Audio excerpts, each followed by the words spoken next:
خیال تھا کہ اسماعیل کھولیں گے، لیکن پھر ایک اجنبی چہرہ تھا جس نے دروازہ کھولا۔ دیکھ کے پوچھا اسماعیل کہاں ہیں؟ جواب ملا کہ وہ تو رزق کی تلاش میں باہر گئے ہوئے ہیں۔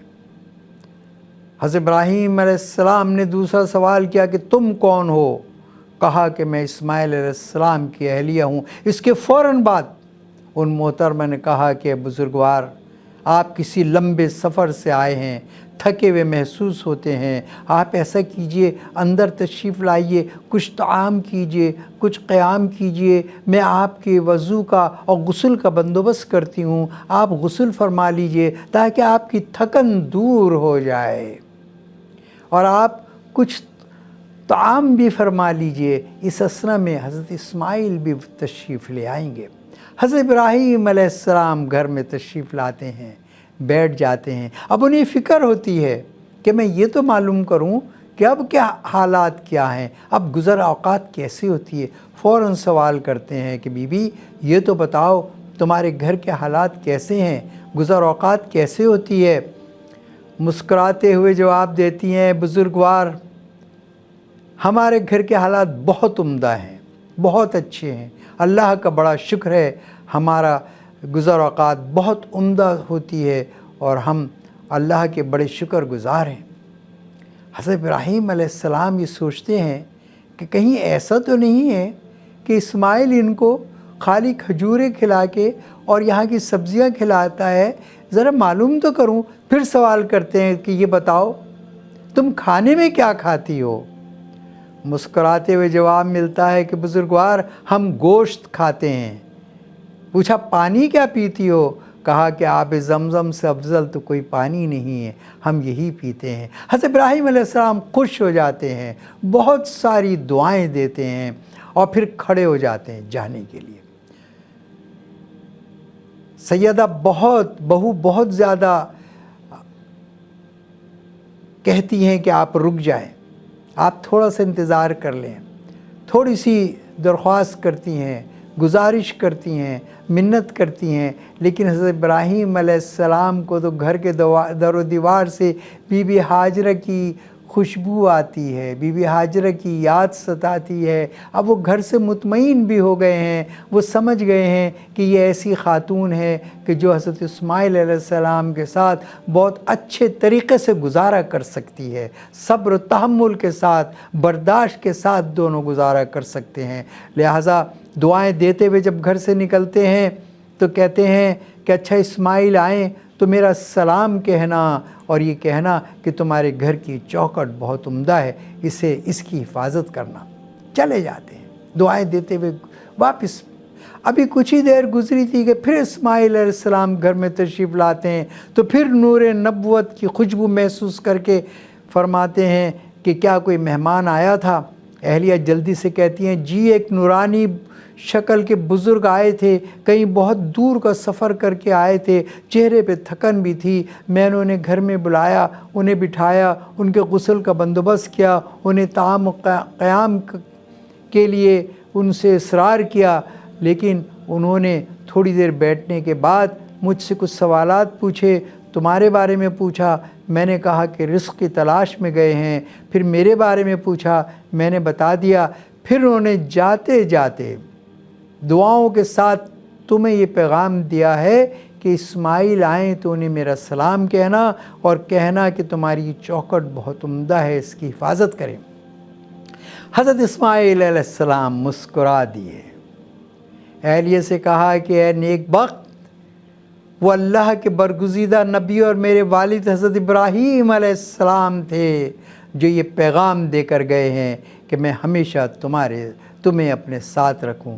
عزیزان گرامی، یہ حضرت سیدہ ہی تھیں، حضرت اسماعیل علیہ السلام کی وہی اہلیہ تھیں جن سے اللہ تبارک و تعالیٰ نے 12 اولادیں عطا فرمائیں۔ یہ 12 کے 12 اپنی بستیوں کے سردار بنے، انہوں نے 12 بستیاں آباد کیں، اور پھر یہ 12 کے 12 بھائی جب حجاز مقدس سے نکلے تو شام، عراق اور یمن میں پھیل گئے، اور بڑی تیزی سے انہوں نے آل اسماعیل کو جو ہے وہ آگے بڑھایا۔ یہاں پر یہ ہمارا قصہ تو اختتام پذیر ہوتا ہے، لیکن اسے کس طرح سے چند اشعار میں بیان کیا گیا ہے میں وہ آپ کے سامنے پیش کرتا ہوں، تاکہ اس سے آج کے ماحول کا بھی اندازہ ہوگا، اور انہی اشعار میں وہ سبق بھی ہے جو اگر ہم سمجھنا چاہیں تو ہم سمجھ سکتے ہیں۔ زندگی میں صبر شکر کے ہر چند جو قائل، زندگی میں ہے صبر شکر کے ہر چند جو قائل، لاکھ شکایتیں دل میں رہیں لب پر لاتے نہیں۔ وہ لوگ رہتے ہیں جو شاکی حالات سے اپنے، وہ لوگ رہتے ہیں جو شاکی حالات سے اپنے، آشیانے پہ ان کے رحمت کے فرشتے کبھی آتے نہیں۔ اور یہ آج کے ان بے صبرے اور عدم برداشت لوگوں کے بارے میں ہے کہ صبر و شکر سے آری یہ حصول زر کے پجاری، صبر شکر سے آری یہ حصول زر کے پجاری، زباں پہ جن کے کلمات شکر کبھی آتے نہیں، وما علینا الا البلاغ۔ سوشل میڈیا پر سب سے قدیم اور سب سے ریلائبل برانڈ درسقرآن.com